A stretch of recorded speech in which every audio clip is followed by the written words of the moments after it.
საქართველოს მასშტაბით სამელიორაციო ინფრასტრუქტურის 118 სარეაბილიტაციო პროექტი განხორციელდა სამეგრელოს რეგიონში, შედეგად სასოფლო-სამეურნეო მიწის ფართობი 17,000 ჰექტრამდე გაიზარდა. აბაშის მუნიციპალიტეტში მიმდინარეობს ანჯელის მასივის დამშრობის სისტემის რეაბილიტაცია. მიმდინარე სამუშაოების განხორციელების შედეგად კი მუნიციპალიტეტის მოსახლეობა დამატებით 500 ჰექტარ სასოფლო-სამეურნეო მიწის ფართობზე სადრენაჟე მომსახურებით ისარგებლებს.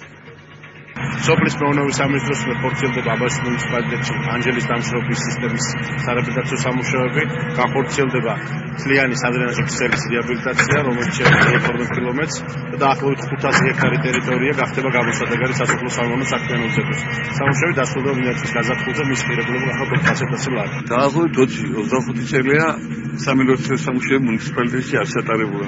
სახნავ სათესის ავარგულის 80% მოქცეულია აი ანჯელის მასივში. თითო დამშრალი არხი არის უხი მოსავლის საწინდარი, გაიზრდება მოსავლიანობა, რაც აისახება მოსახლეობაზე.